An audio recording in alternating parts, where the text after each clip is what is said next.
आप फकीरी लाइन हैं, तो आप दुनिया में क्यों पड़े हुए हैं? आप पहाड़ों में जाके तपस्या क्यों नहीं कर रहे? फकीर को चाहिए क्या? कौमी पक्ष चाहिए। फकीर को चाहिए कि बुलंदी पर पहुंचना और अपने खुदा से मिलना, उससे ताल्लुकात जोड़ना है। तुम जो ये द्वेष फैला रहे हो, ये जो राजनीति गंदी कर रहे हो, इस देश का बेड़ा गर्क करने पर तुलोगे नहीं। अभी मेरे 2-3 सवाल होंगे, एक जवाब ले लीजिए, जवाब ले लीजिए। मुझे लगता है इनको भारत के संन्यास का मतलब ही नहीं पता है अभी तक। बुद्ध ज्ञान प्राप्त होने के बाद अपने जीवन के 46 वर्ष लोक कल्याण के लिए समर्पित करते हैं।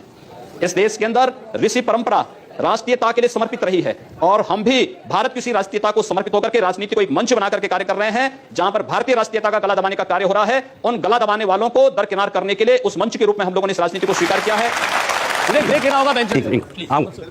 योगी जी, मेरा नाम मुनींद्र प्रताप सिंह है और मैं आपसे क्वेश्चन करना चाहता हूं कि जिस तरीके से मोदी सरकार में सलमान खान जैसे व्यक्ति ने एक व्यक्ति को, गरीब व्यक्ति को कुचल दिया शराब पीकर, तो उसको बेल मिल जाती है, जयललिता जी को बेल मिल जाती है, लेकिन साध्वी प्रज्ञा ठाकुर जिन पर आज तक कोई भी आरोप तय नहीं हुए और वो 6-7 सालों से जेल में बंद है, तो उनकी रिहाई के लिए मोदी सरकार क्यों कुछ नहीं कर रही है? आपका प्रश्न जायज है, लेकिन इस पर मोदी सरकार का बस नहीं है, क्योंकि भारत की न्यायपालिका स्वतंत्र है, सरकार का उस पर कोई नियंत्रण नहीं है, इसलिए न्यायिक उस पर सरकार का कोई हस्तक्षेप नहीं होता है। चलिए, मेरा नाम डॉक्टर अहमद खान है। आदित्य जी, आप वैसे तो बहुत भोले हो और बहुत चेहरा भी आपका ऐसा लगता है कि वाकई बहुत मासूम हो, लेकिन आप जब भी बात करते हो कुछ ऐसी बात करो जो पब्लिक के लिए अच्छी लगे और देश चलने की बात हो। आप करते हो कश्मीर की बात करते हो, आप करते हो पाकिस्तान से मुसलमानों की बात करते हो कि बाहर भेजो। आपका अगर ये एजेंडा है कि मुसलमान इस देश से चले जाए, तो बताओ कहाँ जाए भेजो, उन्हें कहाँ भेजना है? अगर आपका यही है भाई, आप तो योगी हो, आप तो कम से कम उनको आशीर्वाद दो। सारे देश के लिए सब फूल है आपके बराबर, आप चाहिए। मैंने ये तो नहीं कहा कि मुसलमानों को पाकिस्तान भेज दीजिए, मैंने ये कहा भारत के प्रत्येक नागरिक को सुरक्षा प्रदान करना सरकार की जिम्मेदारी है और भारत की मोदी सरकार इस कार्य का निर्वहन कर रही है। लेकिन आपसे मैं पूछना चाहता हूं, कश्मीर में हिंदुओं के साथ जो कुछ हुआ, क्या कभी आप लोगों ने निंदा किया? क्या अपने जुमे की नमाज में इन बातों को आप लोगों ने कभी खंडन किया कि कश्मीर के हिंदुओं पर जो अत्याचार हुआ है उसकी निंदा करते हैं? मेरी आपत्ति है, मेरी आपत्ति है। अभी आपने कहा आप लोगों ने इससे क्या तात्पर्य है? क्यों नहीं खंडन किया इन्होंने? इससे क्या तात्पर्य है? इन सबसे जो ये प्रश्न पूछ रहे हैं, इन सबसे मेरा तात्पर्य है, इन लोगों ने आखिर इस बात का खंडन कभी क्यों नहीं किया कि कश्मीर में जो कुछ हिंदुओं के साथ वो गलत हुआ है? खंडन करें ये लोग भी उसका। ऐसे लोगों का खंडन किया जाना चाहिए जो देश के अंदर जाति और मजहब के आधार पर भावनाएं भड़का करके समाज को बांट रहे हैं और देश को कमजोर कर रहे हैं। मैं आपके चरणों में पहले तो कोटि कोटि नमन करता हूं। सर, मैं आपसे सिर्फ ये पूछना चाहता हूं, आपकी सरकार जो आई थी वो पाकिस्तान का एक मारे, अगर उसने हमारा इंडिया का एक मारा, उनके 100 मारेंगे। जिस दिन से सरकार बनी है उस दिन से कश्मीर में डेली पंगे हो रहे हैं। चीन हमें डांट रहा है, क्या श्रीलंका हमें डांट रहा है। दूसरी बात, पहलू जो हमारे सवाल का ये है कि आप अभी कह रहे हैं जो संप्रदाय के लोगों ने जेल भेजना चाहिए, तो सबसे पहले आपको जाना चाहिए। आज सीमा पर पाकिस्तान गोलीबारी करता है तो उसका जवाब मोटारों से भारत की सेना करती है और पाकिस्तान दुनिया के अंदर चिल्लाता भागता फिरता है। ये भारत की मजबूत विदेश नीति को प्रदर्शित करता है और भारत की सुरक्षा को प्रदर्शित करता है। आज चीन भारत की सीमा में घुसने का दुस्साहस नहीं करता है। यमन में फंसे हुए भारतीयों को वापस लाने के लिए जिस तेजी के साथ वहां पर राहत कार्य भारत ने किया है, दुनिया के अंदर एक मिसाल प्रस्तुत किया है। क्या इससे पहले कभी हुआ है? आप लोगों को धन्यवाद करना चाहिए मोदी जी का, और कम से कम नतमस्तक होना चाहिए उनके चरणों में कि कम से कम देश के प्रत्येक नागरिक को सुरक्षा की व्यवस्था उन्होंने की है, प्रत्येक नागरिक का सम्मान उन्होंने दिलाया है। एक ब्रेक के लिए रुकेंगे और ब्रेक के बाद हम महेंद्र आदित्यनाथ जी से ये जानने की कोशिश करेंगे कि जो बातें वो कह रहे हैं अगर वो इतनी अच्छी हैं और राष्ट्र के लिए इतनी जरूरी हैं, तो फिर प्रधानमंत्री मोदी को अलग अलग मंचों से, कभी पार्लियामेंट में भी इनके बयानों पर सफाई क्यों देनी पड़ती है, क्यों शर्मिंदगी उठानी पड़ती है, पूछेंगे। हम बात कर रहे हैं महेंद्र आदित्यनाथ से। बात हो रही है क्या इस सरकार के साथ साथ, विकास के एजेंडे के साथ साथ कोई दूसरा छिपा हुआ एजेंडा भी काम कर रहा है, जो सांस्कृतिक एजेंडा है, जो सामाजिक एजेंडा है, जिसमें हमें योगी आदित्यनाथ की बात भी सुनाई देती है। कभी आवाज आती है साक्षी महाराज की, कभी आवाज आती है साध्वी प्रज्ञा की, साध्वी निरंजना जी की। महेंद्र जी, मेरा एक सवाल यह है कि भारत में आज जिस मुकाम पर ले जाने की कोशिश है भारत की इकोनॉमी को, दुनिया की नजरों में भारत की पैठ को, वो काम जब सरकार करती है और बड़े बड़े राष्ट्र नेताओं से हमारे प्रधानमंत्री जाके मिलते हैं, दुनिया के बड़े बड़े अखबार जब उनका इंटरव्यू लेते हैं, तो वो कहते हैं कि वो मुझसे बात नहीं करते, वो जब मैं हाथ मिलाता हूं तो वो मुझसे हाथ नहीं मिलाते, वो इस देश के 1.25 करोड़ लोगों को मेरी आंखों में देखते हैं और उनकी ताकत को देखते हैं। लेकिन वही दुनिया का सबसे ताकतवर मुल्क का नेता बराक ओबामा, वो भारत आते हैं, प्रधानमंत्री मोदी के साथ उनकी दोस्ती के चर्चे होते हैं, और वो जाते जाते क्या कहते हैं कि भारत में धार्मिक सहिष्णुता घटी है। भारत में अगर आज महात्मा गांधी जिंदा होते तो उन्हें बहुत दुख पहुंचता। क्यों ऐसे हम माहौल पैदा कर रहे हैं कि हमारे प्रधानमंत्री को भी शर्मिंदा होना पड़े? सबसे पहले मैं ओबामा से पूछना चाहता हूं कि वहां 2-2 मंदिरों पर हमले हुए, ओबामा ने माफी मांगी?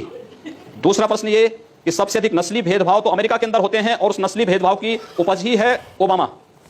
दूसरा ये कि भारत के अंदर हिंदू अगर नस्ली भेदभाव में विश्वास करता या मजहब के आधार पर या धर्म के आधार पर बांटने में विश्वास करता तो 1947 नहीं आर पार हो गया होता।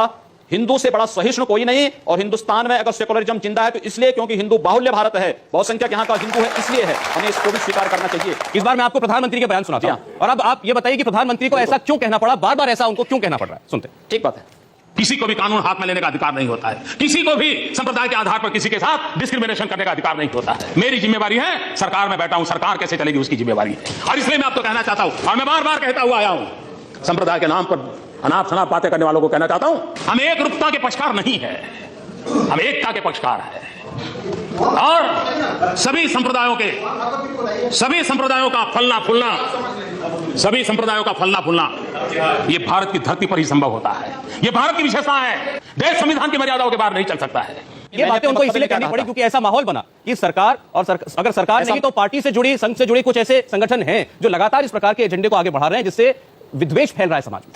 प्रधानमंत्री जी ने जो बात कही है, एक संवैधानिक पद पर बैठा हुआ कोई भी व्यक्ति इस प्रकार की बात करेगा, और उसको करना भी चाहिए कि भारत के अंदर अल्पसंख्यक और बहुसंख्यक के आधार पर हमने नहीं बांटा है, ये किसने बांटा है, यह आज तय होना चाहिए।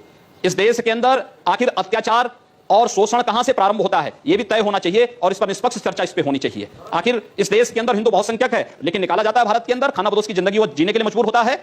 दुनिया के अंदर आश्चर्य होता है इस बात को लेकर के कि दुनिया के अंदर अल्पसंख्यक समुदाय धर्मांतरण जैसे कानून बनाने की मांग करता है, क्योंकि जिसके उनका अस्तित्व न समाप्त हो। भारत के अंदर बहुसंख्यक समाज को अपने अस्तित्व को बचाने के लिए धर्मांतरण पर कानून बनाने की मांग करनी पड़ी है। यह उनके साथ हो रहे भेदभाव को प्रदर्शित करता है। आप एक तरफ मांग करते हैं धर्मांतरण पर कानून की, और दूसरी तरफ अभियान चलाते हैं घर वापसी का। दोनों एक साथ कैसे चल सकती हैं? बिल्कुल, हम कहते हैं इस बारे में जी, इसमें कोई बुराई नहीं। धर्मांतरण पे कानून बन जाएगा, अपने आप सब कुछ समाप्त हो, अपने आप ठीक हो जाएगा सारी बातें। घर वापसी क्या है? लोकतंत्र, देखिए किसी कालखंड में जोर जबरदस्ती से जिन लोगों को धर्मांतरण कराया गया था, अगर वो स्वेच्छा से घर वापस आना चाहते हैं, या घर वापसी है धर्मांतरण नहीं, अगर वो स्वेच्छा से आना चाहते हैं, कोई दबाव नहीं, कोई लोभ लालच नहीं, लेकिन अगर वो स्वेच्छा से आना चाहते हैं, लेकिन धर्मांतरण में छल है, छद्म है, धोखा है। अच्छा, आप कह रहे हैं कि धर्मांतरण बगैर किसी दबाव के, बगैर किसी लोभ लालच के होना चाहिए, और आप जो घर वापसी करते हैं उसमें ये नहीं होता। इसको लेकर 2-3 सवाल है मेरे, आप इसका जवाब दीजिए। नहीं, बिल्कुल नहीं होता है। आगरा में किसी प्रकार का कोई भेदभाव नहीं होता है। आगरा में 300 लोगों का धर्म परिवर्तन कराने का प्रयत्न हुआ।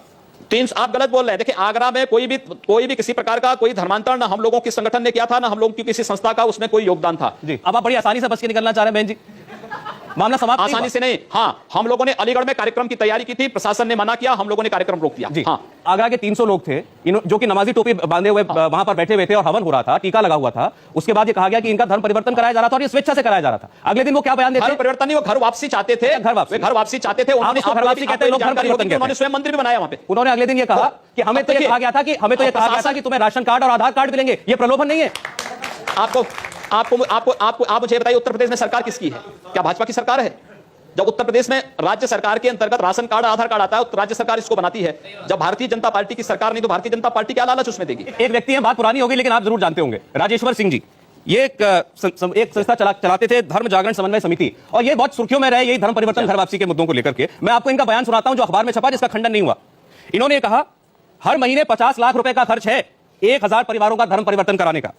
8 से 10 लाख रुपए तो सिर्फ पेट्रोल डीजल पर सिर्फ पश्चिमी उत्तर प्रदेश में खर्च करते हैं हर महीने। इतना पैसा लग रहा है, और आप कह रहे हैं स्वेच्छा से घर वापसी हो रही है। लोभ लालच में नहीं ना, और हर वक्तव्य का खंडन नहीं किया जाता है। जो व्यक्ति बोल रहा है किस परिप्रेक्ष्य में बोल रहा है, जब मैंने उनका